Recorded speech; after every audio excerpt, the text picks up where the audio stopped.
Selamat pagi semuanya. Assalamualaikum warahmatullahi wabarakatuh. Salam sejahtera bagi kita semua. Om Swastiastu, Namo Buddhaya, salam kebajikan.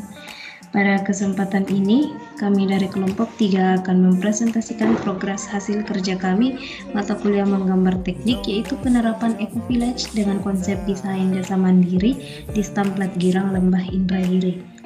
Perkenalkan, saya Gracia Artabuating dan rekan saya Abang Vincent Liu dari Teknik Elektro, Hari Vicky Rantetondok dari Teknik Sipil, Rifan dan Rifandia Satyananta dari Teknik Sipil, dengan dosen pembimbing kami, Bapak Markus Tanubrata, ST, MM, MT.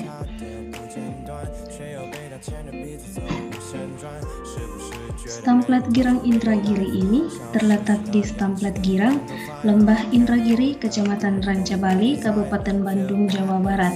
Tema yang digunakan dalam pengembangan desa ini adalah Eco Village. Eco Village itu merupakan pembangunan kawasan pedesaan yang mempertimbangkan pencapaian kualitas individu, keluarga, masyarakat, serta kualitas lingkungan alam yang berkelanjutan. Dengan demikian, diharapkan masyarakat desa mengalami peningkatan kesejahteraan tanpa harus merusak lingkungan. Lalu konsep desain yang kami gunakan adalah desa mandiri. Desa mandiri ini merupakan desa yang dapat memenuhi kebutuhan sarana dan prasarana dasar dan bisa mensejahterakan masyarakatnya. Berikut merupakan poster yang telah kami buat. Poster ini menggambarkan kehidupan yang terjadi di dalam desa serta telah ditetapkannya konsep Eco Village dan konsep desa mandiri dalam poster ini. Jika kita lihat dari aspek Eco Village, dapat dikatakan sebagai berikut. Dari bidang ekologi, kebun dan peternakan yang terdapat pada desa dapat digunakan sebagai sumber makanan lokal. Lalu dari segi ekonomi, terdapat koperasi sebagai tempat warga melakukan simpan pinjam, serta menjual barang-barang dan kebutuhan sehari-hari masyarakat. Lalu, kebun dan peternakan yang terdapat pada desa dapat digunakan sebagai sumber penghasilan desa. Lalu dari segi sosial, tersedia perpustakaan sebagai tempat belajar bagi warga desa, dan balai desa sebagai tempat warga berbagi informasi dan berkumpul. Lalu dari segi budaya, terdapat banyak pohon yang baik untuk lingkungan dan menjamin produksi oksigen tidak terputus. Lalu menggunakan sinar matahari sebagai sumber energi alternatif. Lalu dan terakhir, rumah yang menggunakan sumber energi alternatif. Jadi konsep desa ini yang berjudul Desa Aman Makmur Mandiri, kami akan menciptakan suasana desa ini menjadi aman, makmur, serta membangun beberapa sarana desa yang bisa memudahkan masyarakat atau penduduk desa dalam beraktivitas sehari-harinya, yang jauh atau tempat jauh. Adapun fasilitas yang perlu diperbaiki seperti toilet, MCK, masjid, dan saung, dan balai desa sekaligus perpustakaan. Dan kami pun akan memperbaiki jalan setapak dan menambahkan lampu jalan supaya wilayah desa agar bisa dilalui dengan aman secara bersama-sama. Berikut adalah gambaran site plan yang telah kami buat. Dan berikut adalah layout plan.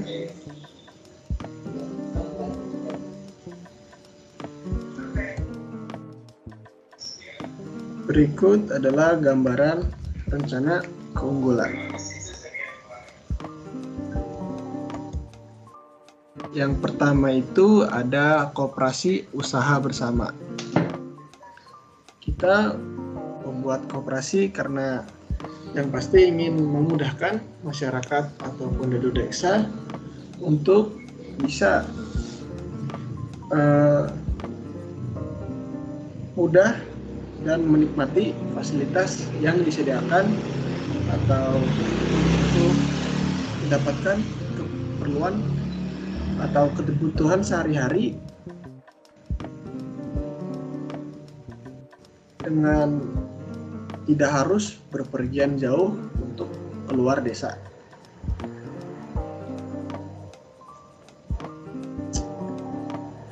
Kebutuhan barang-barang serta perlengkapan sehari-hari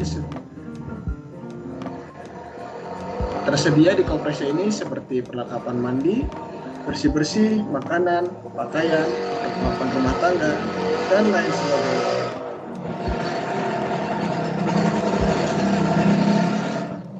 Jadi koperasi di sini juga berfungsi sebagai tempat masyarakat untuk mendapatkan kebutuhannya secara mudah dan dapat menjual kebutuhan sehari-hari.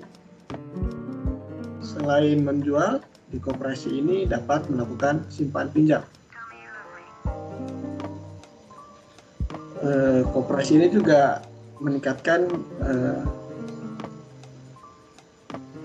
taraf hidup dari masyarakat di sekitar, bisa untuk perekonomian masyarakat desa juga, dan yang pasti mewujudkan kesejahteraan masyarakat yang adil dan makmur seperti judul yang kami buat ini. Bagi usaha-usaha kecil, koperasi ini juga bisa memberikan modal usaha yang ringan untuk membangun usaha bersama, yang pasti akan dimudahkan dan diberi fasilitas yang disediakan. Next. Jadi ini adalah gambaran dari koperasi yang akan kami buat dengan lebar ke samping itu 4 meter dan panjang ke belakang itu 5 meter. Dari gambar ini, di koperasi ini tersedia toilet dan ada pun gudang penyimpanan untuk menyimpan barang-barang kebutuhan koperasi. Ini pun ada pun gambar tampak depan dari koperasi yang akan kami buat. Dalam konsep desain kami berencana untuk merenovasi toilet warga yang tersedia sebelumnya dengan harapan toilet tersebut dapat menjadi lebih layak untuk digunakan oleh masyarakat desa. Dari yang kami lihat, di toilet tersebut belum tersedia keran, jadi airnya itu masih ngalir terus. Makanya seperti itu seperti kayak membuang air, seperti kayak boros aja. Terus belum terdapat jamban juga. Makanya kami di gambarnya ingin menambah jamban, dan dinding-dindingnya juga masih memakai kayu dan atapnya juga masih memakai kayu. Jadi kalau misalkan hujan itu bisa kalau misalkan kita lagi di dalam itu bisa kehujanan. Next, kami ingin membuat toilet dengan ukuran 2x2 meter. Di toilet tersebut sudah terdapat bak mandi dan jamban juga. Toilet ini sudah terbuat dari dinding batu bata, jadi aman. Terdapat atap juga. Next. Berikut adalah tampak dari toilet yang akan kami buat. Dan yang selanjutnya yaitu klinik dan apotek. Klinik adalah suatu fasilitas kesehatan publik kecil yang didirikan untuk memberikan perawatan kepada pasien.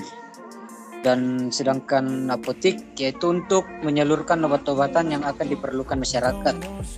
Mengapa dibangun klinik dan apotek? Untuk memudahkan masyarakat untuk mendapatkan keperawatan medis dan obat-obatan, dan masyarakat lagi tidak perlu jauh-jauh keluar desa untuk mendapatkan itu. Klinik dan apotek ini diharapkan menjadi tempat bagi warga desa untuk memperoleh tindak medis jika diperlukan, secara menjadi tempat untuk warga desa memperoleh obat-obatan yang dibutuhkan. Ini adalah tampak depan dari klinik dan apotek yang akan kami buat, dan berikutnya rencananya kami akan membuat dengan ukuran 6x5 meter dan terdapat 2 kamar dan 1 WC. Selanjutnya kami akan membuat balai dan perpustakaan desa. Di balai dan perpustakaan desa ini Kami merenovasi saung yang ada di tengah-tengah desa. Kami mengharapkan perpustakaan ini menjadi tempat warga desa dapat mengakses pendidikan secara gratis sebagai tempat yang untuk menumbuhkan kebiasaan membaca bagi warga desa. Dengan adanya perpustakaan ini, warga desa menjadi manusia yang memiliki wawasan dan pengetahuan yang jauh lebih baik lagi dari sebelumnya. Perpustakaan ini juga dapat dimanfaatkan sebagai tempat belajar siswa selain di dalam kelas. Untuk ruang perpustakaannya sendiri, kami akan membuat 2x2,5 dikali 2,5 meter, dan untuk yang akan langsung tersambung dengan ruang balai desanya yang berukuran 3 dikali 5 meter. Berikut adalah tampak depan dari balai desa dan perpustakaannya. Oke, berikut merupakan lampu jalan. Dan berikut merupakan desain lampu jalan yang telah kami buat. Seperti pada umumnya, lampu jalan digunakan untuk penerangan jalan di malam hari, sehingga mempermudah pengguna jalan melihat jalan dengan lebih jelas. Sehingga jalan yang akan dilalui pada malam hari ini akan lebih aman dan terlihat lebih jelas. Lalu selain itu, jika dilihat dari desainnya, desain lampu jalan ini cukup cantik, sehingga dapat difungsikan untuk mempercantik jalanan. Dan yang terakhir merupakan rumah panel surya. Seperti yang kita ketahui, salah satu sumber energi yang tidak ada habisnya adalah matahari. Nah, matahari ini selalu kita peroleh setiap harinya, terlebih lagi untuk negara Indonesia yang merupakan negara tropis, di mana negara kita ini mendapatkan sinar matahari yang jauh lebih banyak jika dibandingkan dengan beberapa negara lainnya. Sinar matahari ini dapat kita manfaatkan sebagai sumber energi listrik dengan menggunakan panel surya. Diharapkan dengan adanya panel surya ini, warga desa dapat melakukan penghematan energi karena memanfaatkan sinar matahari sebagai sumber energi listrik. Nah, untuk sistemnya, bisa kita gunakan satu sistem panel surya untuk satu rumah atau satu sistem panel surya untuk beberapa rumah. Jika kita menggunakan satu rumah dengan satu sistem panel surya, maka daya yang dibutuhkan hanya berasal dari satu rumah saja, sehingga dayanya tidak akan terlalu besar dan jumlah panel surya yang dibutuhkan juga tidak terlalu banyak. Jika kita menggunakan satu sistem panel surya untuk beberapa rumah, seperti 3 atau 4 rumah, maka daya yang dibutuhkan akan berasal dari total daya yang dibutuhkan oleh semua rumah tersebut. Sehingga jumlah panel surya yang dibutuhkan akan cukup banyak, mengingat daya yang dibutuhkan akan ditotalkan berasal dari banyak rumah, sehingga total daya yang dibutuhkan akan jauh lebih banyak. Sekian presentasi dari kelompok 3 dengan tema Eco Village dan konsep desain desa mandiri. Mohon maaf apabila terdapat salah-salah kata. Terima kasih banyak atas perhatiannya.